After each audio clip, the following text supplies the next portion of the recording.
This week I saw a friend of mine post on social media about the drop-off line at an elementary school. I'm a former elementary drop-off busy parent, and I understand completely what she was trying to get at with this mini rant about behavior in the drop-off line. Maybe you've been there before.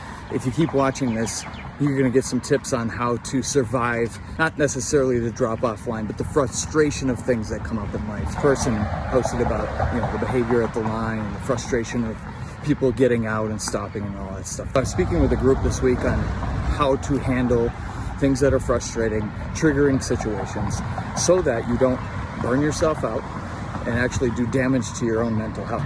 The person that posted on social media did a little countdown. When you get frustrated, sometimes we teach our kids this, to do like a countdown from 10 or 5 or something like that.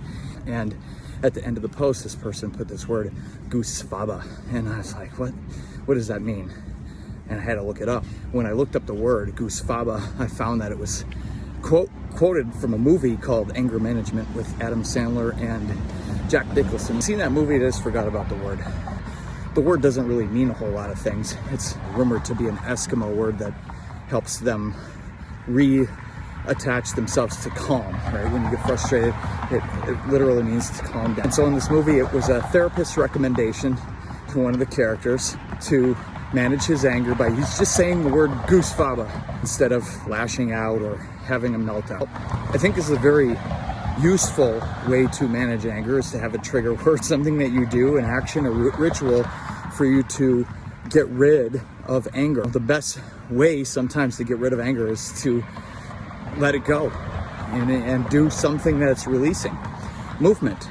I remember Mr. Rogers' Neighborhood. Mr. Rogers used to have a song on his show, and it was called something like, or he would sing, "What do you do with the mad that you feel?"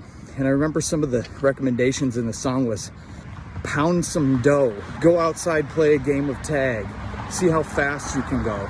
These things, punch a bag. These things were recommendations for physical movements to take yourself, distancing yourself from having a reaction that's harmful to yourself or other people. And I thought, it's a great thing. So I talked to people this week about that and having a trigger. Another thing, some of you might remember, especially you golfers, there used to be this doll you could take on the golf course. Pretty sure it was called a Damn It doll. That was the brand of it.